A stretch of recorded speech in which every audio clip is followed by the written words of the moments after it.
Programang ito ay rated SPG. Striktong patnubay at gabay ng magulang ang kailangan. Maaaring may masiselang tema, lengguwahe, karahasan, sexual, horror o droga na hindi angkop sa mga bata. Ikaw ang aking lala sa aking marinig. Ikaw ang Tanggapin kaya ni Justin ang alok na trabaho ni Giselle? At pabalik na rin kaya si Annalyn ng Apex? Magandang araw at eto na nga tayo sa ating pinakaabangang tagpo sa abot kamay na pangarap. Welcome to my channel. Please don't forget to like, comment, and click the bell button para lagi kayong updated sa aking mga videos. Samantala, paglabas ni Robert ay siya namang pagdating ni Carlos at nasa lubong niya ito. Tinawag ni Carlos si RJ at tinanong kung saan siya pupunta. Sabi ni RJ na kukunin niya lang ang regalo sa kotse kasi magi-start na yung gift giving ng mga bata at pagkatapos ay aalis na rin ako. Sabi ni Carlos na hindi naman kita pinapaalis at naitanong niya kay RJ na kung nakita niya si Lynette. Sabi ni RJ nasa loob siya pero huwag kang mag-alala, isang beses lang kami nag-usap at tungkol kay Papayon.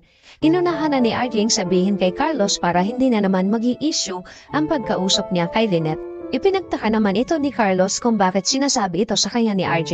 Kaya sabi ni Carlos kay RJ na, sandali, hindi naman kita pinag-iisipan ng masama. Sabi naman ni RJ na, ayaw ko lang kasi ng gulo at ayaw ko maapektuhan si Lynette. Kaya since nandito ka na, mauuna na rin ako. Pinigilan naman siya ni Carlos at sinabi na, sayang naman kung aalis ka. Nandito ang anak mo pati ang kapatid mo at sigurado ako na matutuwa si Sir Pepe na kapag nandito ka at nakikisaya ka. Basta huwag kang aalis at nagpaalam na ito na mauuna siya sa loob. Tumango naman si RJ na nakangiti, naiwan si RJ na napaisip at mukhang ibang Carlos ang kausap niya ngayon. Samantala, sa loob nagsimula na ang gift giving nila sa mga bata at masaya silang lahat na ipinagdiwang ang Pasko na magkakasama. Tuwan-tuwa si Annalyn at Justin dahil natupad nila ang ginagawa ng lolo nila tuwing Pasko kahit hindi nila ito kasama. Masaya din si Giselle dahil kahit hindi niya nagkaayos sila ng anak niya na si Justin ay hindi siya nito pinaalis. Ganon din si Carlos at RJ at masaya din si Lynette. Naging matagumpay ang ginawa nilang gift giving para sa mga bata at masaya silang lahat. Pagkatapos ng party ay nagpaalam na ang mga kaibigan ni Annalyn sa kanya at masayang-masaya ang mga ito. At pasalamat naman si Annalyn sa tulong ng mga kaibigan niya. Sabi ni Nurse Karen na wala yun Annalyn, basta ikaw wala kaming hindi gagawin para sa'yo. Biniro naman ni Nurse Ivan si Annalyn na bumalik na din siya sa Apex para magkakasama na ulit sila. Sabi ni Annalyn na sige pag-iisipan ko muna yan at natuwa ang mga kaibigan ni Annalyn. Umalis ng mga ito nang biglang lumapit kay Annalyn ang tatay Robert niya at sinabi na mismo yung mga kaibigan mo no? Sabi ni Annalyn na opo tay, lalo na po yung banding namin sa Apex dati. Habang nakangiti si Annalyn at nakatingin sa mga kaibigan niya. Ikinatuwa naman ito ng tatay Robert niya dahil nakikita niya kung gaano kasaya si Annalyn kapag magkasama sila ng mga kaibigan niya. Kaya naitanong sa kanya kay Annalyn kung gusto niyang bumalik ng Apex na ikinagulat naman ni Annalyn ang tanongin siya ng tatay Robert niya. Sabi ni Annalyn po, sabi ni Robert na bukas ang Apex para sa iyo kung sakaling gusto mong bumalik at mas magiging maganda kapag ikaw mismo ang mag-aalaga sa lolo Pepe mo. Napaisip naman si Annalyn kung sana madali lang bumalik ng Apex. Gustong gusto sana ni Annalyn pero may isang problema lang siya at alam niya na kapag bumalik siya sa Apex ay hindi ito gugustuhin ni Zoe at Moira. Alam niya sa sarili niya na ikakagalit ito ni Zoe dahil kahit kailan ay hindi sila nagkakasundo at sigurado na magiging malaking gulo na naman ito. Sabi ni Annalyn sa tatay Robert niya na okay po tay, pag-iisipan ko po muna at gusto ko munang tanungin si nanay kung papayag siya. Sabi ni Robert na okay anak, basta kapag napag-isipan mo na sabihin mo agad sa akin. Ngumiti lang si Annalyn at napayakap ito sa tatay Robert niya dahil masayang-masaya siya na magkakasama sila ngayong Pasko. Samantala natapos na ang party ay hindi pa din nakakausap man lang ni Giselle ang anak niya na si Justin. Nakatanaw lang si Giselle habang tinitingnan niya ito sa malayo dahil paalis na din ang mga ito. Gusto niya itong lapitan pero hindi pwede dahil sa sinabi sa kanya ni Justin na huwag niya itong lalapitan. Napaiyak na lang si Giselle sa isang sulok at umaasa na mapapatawad pa siya ng anak niya. Kinabukasan sa East Ridge Hospital ay hinahanap ni Doc Enrique si Carlos dahil may magandang balita siya. Nakita niya ito sa hallway at nilapitan niya si Carlos at masayang sinabi ni Doc Enriquez na dumating na ang memo ng mga napili para mag-seminar na ipapadala sa Japan. At ang mga neurosurgeon na na-recommend nila ay si Doc Lindol Haber at si Dr. Santos. Nakangiting sinasabi ito ni Doc Enriquez kay Carlos habang si Carlos naman ay hindi naging maganda ang mood ng sinabi ni Doc Enriquez dahil nalaman niya na isa si Annalyn sa mga napili. Sabi ni Doc Carlos na okay ako kay Doc Javier pero kay Doc Santos kailangan ko muna siyang kausapin kaya hindi ko muna pipirmahan yan.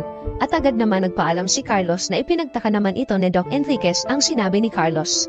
Napaisip siya kung bakit hindi agad ito pinirmahan dahil kasama si Annalyn. Alam niya na isa si Annalyn sa magaling na batang doktor ng East Ridge. Bakit siya nagdadalawang isip na ipadala si Annalyn? Kaya naging palaisipan nito kay Doc Enriquez.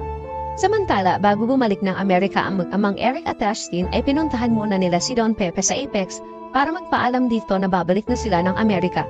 Sinabihan ni Justin ang lolo Pepe niya na magpagaling na siya at sana sa muli nilang pagkikita ay gising na ito. At pagkatapos nilang bisitahin si Don Pepe ay agad silang umalis. Habang nag-aantay sila ng elevator ay bigla naman dumating si Giselle at nakasabay nila ito. Pinati ni Giselle si Justin at nagtanong siya kung aalis na ba kayo? Tuloy na ba ang balik ninyo sa Amerika? Ayaw niyo muna bang dumito muna? Sabi ni Eric na wala kaming gagawin dito Giselle dahil nasa Amerika ang trabaho namin. Alam mo naman na umuwi lang kami dito dahil sa papa mo dahil gusto ni Justin na makita ito. Nagmakaawa si Giselle kay Justin na wag na muna silang umalis. Pero matigas talaga ang puso ni Justin para kay Giselle. Sabi nito na kailangan nilang bumalik dahil may job interview pa siya sa US at kailangan niya itong puntahan. Ikinagulat naman ito ni Giselle at nagkaroon siya ng pagkakataon na alukin si Justin ng trabaho sa Apex. Sabi ni Giselle, bakit hindi ka magtrabaho sa Apex para hindi ka naaalis? Total, nandito na kayo, bakit hindi mo subukan muna dito magtrabaho at kung hindi mo magustuhan ay pwede kang umalis kahit anong oras. At matutuwa ang lolo mo kapag nagising siya at nalaman niya na nandito ka nagtatrabaho. Hindi makaimik si Justin at napatingin ito kay Eric habang si Giselle naman ay nag-aantay ng sagot ni Justin at nagmamakaawa ito na please say yes. Tumingin lang ito kay Giselle nang bigla naman bumukas ang elevator at sabay tinalikuran niya si Giselle kasunod si Eric. Naiwan si Giselle na umiiyak dahil kahit anong gawin niya ay tinatanggihan siya ni Justin. Sa loob ng elevator tahimik si Justin at napansin ito ni Eric. Sabi ni Eric na mukhang malalim ang iniisip mo. Bakit? Gusto mo bang tanggapin ang alok ni Giselle sa'yo? Gusto mo bang magtrabaho sa Apex? Sabi ni Justin kay Eric na, total nandito naman tayo. Gusto ko lang subukan magtrabaho sa Apex. Hindi na muna ako babalik ng Amerika at gusto kong makilala ang pamilya Tanyag. Ikinagulat ito ni Eric at nasabi niya na sigurado ka. Gusto kong bigyan siya ng chance at kung hindi kami magkakasundo ay babalik ako ng Amerika. Walang nagawa si Eric sa naging desisyon ni Justin kaya agad niyang binalikan si Giselle at umiiyak ito nang makita niya. Sabi ni Justin na tinatanggap ko ang alok na trabaho sa Apex. Ikinatuwa ito ni Giselle ang sinabi ni Justin. Si Justin na ba magiging CEO ng Apex? Bakit ayaw ni Carlos mapasama si Annalyn mag-seminar sa Japan? Muli na bang babalik si Annalyn sa Apex?